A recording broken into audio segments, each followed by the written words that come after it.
चीन के पास आज दुनिया का सबसे खतरनाक हथियार है, जिसका असर सीधा सीधा हम भारतीयों पर होगा। इस बार ये कोई नई बीमारी लेकर नहीं आए हैं, बल्कि उससे भी कुछ खतरनाक है। जी हाँ दोस्तों, वो है अर्थव्यवस्था। इस वीडियो में हम बताएंगे चीन के मास्टर प्लान के बारे में, कैसे चीन किसी देश पर हावी होता है, कर्जे में डूबोता है और कैसे सर्वशक्तिशाली बनता है, और इन सब से हमें क्या फर्क पड़ेगा।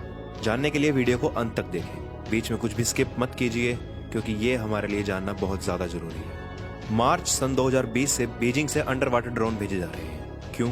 जहां पूरा विश्व कोरोना से लड़ रहा है, वहां चीन बीजिंग से अंडर वाटर ड्रोन भेज रहा है। जहां पूरा विश्व कोरोना से लड़ रहा है, वहां चीन अपनी सीमाओं को आगे बढ़ा रहा है, जापान, ऑस्ट्रेलिया और वियतनाम के साथ भी। समय पर किसी का रोक नहीं है, पर जो समय को सही तरह से इस्तेमाल कर ले, वही बादशाह कहलाता है। आज जहां पूरा विश्व स्वास्थ्य को लेकर चिंतित है, वहीं चीन ये सब क्यों कर रहा है? क्यों अपनी सीमाओं को आगे बढ़ा रहा है? चीन और भारत में तो ये सब भेड़चाल बहुत पुराने समय से है, बल्कि यहाँ तक है कि चीन अरुणाचल प्रदेश और लद्दाख को अपनी टेरिटरी मानता है। चीन पिछले कई दिनों से लद्दाख के बॉर्डर पर टिका हुआ है, क्योंकि वो जानता है कि इंडिया में केसेस बढ़ते जा रहे हैं और इंडिया की इकोनॉमी बिल्कुल डाउन जा रही है। ये उसके लिए बिल्कुल सही समय है युद्ध करने के लिए। चीन समय को देखकर हमारा फायदा उठाना चाह रहा है। पड़ोसी देश की मदद करने के बजाय चीन हमला करने की सोच रहा है। यहाँ तक कि उनके प्रेसिडेंट ने प्रेस कॉन्फ्रेंस में कह दिया कि आप किसी भी हालातों के लिए तैयार रहिए। चीन का हथियार इस बार इकोनॉमी है, वहाँ की अर्थव्यवस्था। एशिया और अफ्रीका में बहुत से ऐसे छोटे देश हैं जिन्हें बढ़ने के लिए बहुत पैसा चाहिए। IMF और विश्व बैंक से लोन लेने के लिए बहुत ही कड़े नियमों का पालन करना पड़ता है। उन नियमों से बचने के लिए वे चीन से मदद लेना ज्यादा सही समझते हैं। चीन पाकिस्तान में एक बहुत बड़ा नेशनल हाईवे बना रहा है, वहीं श्रीलंका में एक बंदरगाह बना रहा है, और ऐसे ही म्यांमार, मालदीव और नेपाल में भी बहुत से प्रोजेक्ट्स ऐसे हैं जो चीन के पैसे पर चल रहे हैं। ठीक है, ये तो अच्छी बात है कि वो किसी देश में निवेश कर रहा है उसके आगे बढ़ने के लिए। वैसे तो जापान भी इंडिया में इन्वेस्ट कर रहा है, पैसे लगा रहा है, पर इसमें दिक्कत कहाँ है? यहाँ पर सबसे बड़ी दिक्कत ये आकर खड़ी होती है कि वो देश चीन को पैसे वापस नहीं दे सकते। अभी कुछ दिन पहले एक रिपोर्ट आई थी जिसके अनुसार चीन ने पाकिस्तान के साथ एक बहुत बड़ा घपला किया था। चीन ने लगभग $630 मिलियन का पाकिस्तान के साथ घपला किया। चीन की 2 कंपनी जो उन्हें बिजली देती थी, उन्होंने पाकिस्तान के साथ घपला किया। चीन खुद ही बिल बढ़ा रहा है। मान लीजिए जो चीज 100 रुपए की है, चीन खुद ही उसका रेट 150 रुपए बता रहा है और उसे उससे भी महंगी बेच रहा है। तो यहाँ से चीन की अर्थव्यवस्था तो सुधरी ही सुधरी, साथ ही दूसरे देशों की अर्थव्यवस्था बहुत ज्यादा गिर रही है। श्रीलंका में जो बंदरगाह बन रहा है, माना वहां से पैसा आएगा, पर इस समय वो खाली है।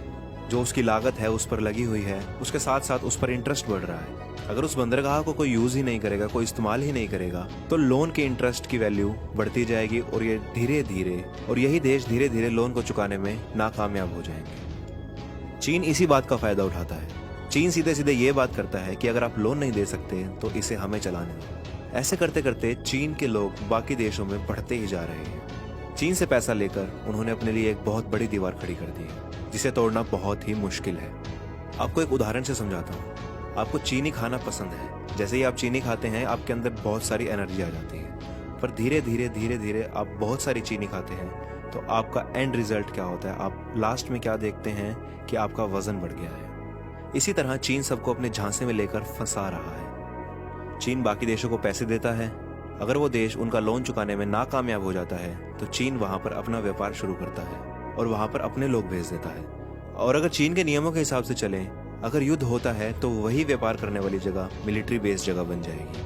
वहां पर मिलिट्री तैनात कर दी जाएगी। डिजबूटी अफ्रीका का एक छोटा सा देश है, जिसे चीन ने खरीद लिया है और पूरा कब्जा कर लिया है। डिजबूटी चीन का लोन चुकाने में नाकामयाब रहा, और हुआ वही, चीन ने उसे अपनी मिलिट्री बेस्ड जगह बना ली, और उसी मिलिट्री बेस्ड जगह से चीन अब US को डरा रहा है। इन सब की शुरुआत यहीं से ही हुई। आपको एक चार्ट दिखाते हैं जिसके अंदर सभी देशों को चीन ने घेरा हुआ है। Sudan, Djibouti, Pakistan, Maldives, Sri Lanka, Myanmar, Bangladesh, Cambodia और हांगकांग। इन सभी देशों की चीन ने आर्थिक सहायता करी और उसका लोन चुकाने में अब नाकामयाब हो रहे हैं। तो चीन ने वहां पर अपना डेरा जमा लिया है। हम एक ऐसे पैटर्न से घिर चुके हैं जिससे बाहर निकलना बहुत ही ज्यादा मुश्किल है। अगर हमारे देश पर हमला होगा तो किसी एक जगह से नहीं होगा, वो बिल्कुल चारों तरफ से होगा। भारत आज चारों तरफ से घिर चुका है। चीन अपनी इकोनॉमी को मिलिट्री और पॉलिटिक्स को बढ़ाने में लगा रहा है, और इन्हीं हालातों में आज हम फंसे हुए हैं। अब जब पैसा उनका हथियार है तो इनको देने वाले तो हम ही हैं। माना आज हम बहुत लेट हो चुके हैं, पर पाकिस्तान, बांग्लादेश और श्रीलंका, हम इनसे बहुत आगे हैं। हम अभी चीन के झांसे में नहीं फंसे हैं। भारत सरकार ने तो अब यह भी लागू कर दिया है कि कोई भी इंडियन कंपनी चीन से लोन नहीं लेगी। हमें चीन को पैसा देना बंद करना पड़ेगा, क्योंकि ये हमारे लिए, आपके लिए, आपके चाहने वालों के लिए और हमारे देश के लिए बहुत ही हानिकारक साबित हो सकता है। वही पैसा हम चीन को देते हैं, वही चीन अपना सारा पैसा अपनी सेना पर लगाती है और वही सेना हमारी सेना के आगे आकर खड़ी हो जाती है। तो क्या चीन को पैसा देना उचित है? हमारे ही पैसे से उनकी सेना बढ़ रही है और हमारी ही सेना को खत्म कर रही है। ये तो बहुत ही गलत बात है दोस्तों। तो हम इसमें हमारी क्या मदद कर सकते हैं?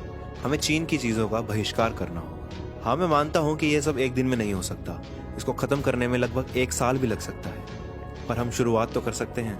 आज हम चीन की बहुत सारी सॉफ्टवेयर और हार्डवेयर चीज़ें यूज़ कर रहे हैं। हमारे आसपास देखेंगे तो आपको 10 में से 8 चीज़ें ऐसी दिखेंगी जो हम चीन की इस्तेमाल कर रहे हैं। सबसे पहला कदम हमें क्या उठाना है कि हमें इसकी सारी सॉफ्टवेयर ऐप्स डिलीट करनी होगी, जैसे टिकटॉक, शेयर इट, हेलो और भी बहुत सारी ऐप्स हैं जो हमें डिलीट करनी होगी। इन सभी ऐप्स से चीन के पास बहुत पैसा जाता है और वही पैसा हमें ही नुकसान पहुंचाता है। ऐसी बहुत सी इंडिया की ऐप्स भी हैं जो चाइना की ऐप से बहुत ही बेहतर काम करती हैं।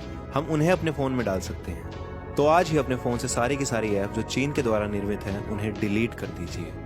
ऐसे धीरे धीरे करके 1 साल बाद हम देखेंगे कि 10 में से 5 चीज़ें ऐसी रह जाएंगी जो चीन में बनी हुई हैं। उसके बाद धीरे धीरे हम देखेंगे कि 10 में से सिर्फ 2 ही चीज़ें ऐसी रह गई हैं जो चीन में बनी हुई हैं। ऐसा करके हम चीन का पूरी तरह से बहिष्कार कर सकते हैं और उनकी अर्थव्यवस्था बिल्कुल नीचे गिरा सकते हैं, जिससे ना तो वो दूसरे देश की मदद कर पाएगा और ना ही वो वहाँ टिक पाएगा। और आत्मनिर्भर होने से, यानी हमारे देश में ही अगर चीज़ें बनेंगी, बाहर के लोग हमारे देश में इन्वेस्ट करेंगे, तो हमारे देश की इकोनॉमी बहुत ज़्यादा बढ़ेगी, हमारे देश की अर्थव्यवस्था पर बहुत ज़्यादा प्रभाव पड़ेगा। बजाय कि हम कोई सामान बाहर से खरीदें, हम उसका निर्माण भारत में ही करें और भारत के लोगों द्वारा ही इस्तेमाल किया जाए। अगर आप इस दिवाली दिया जलाते हैं तो शायद वो आपकी ज़िंदगी में रोशनी भर दे, और अगर आप इस बार भी वही चाइनीज़ लाइटें लगाते हैं तो वो हमारे देश के लिए बहुत बड़ा अंधेरा है। अगर हमें थोड़ी सेहत ठीक करनी है तो उसके लिए थोड़ी चीनी तो छोड़नी पड़ती है ना। तो बहिष्कार कीजिए चीनी सामान का। चीनी सामान हमारे लिए बहुत ही ज़्यादा खतरनाक है। अब नहीं तो कल हमें इसका अंजाम भुगतना ही पड़ेगा। आपको नहीं तो आपके आने वाली पीढ़ी को भुगतना पड़ेगा। क्या आप चाहते हैं कि आपके आने वाली पीढ़ी के साथ ऐसा हो?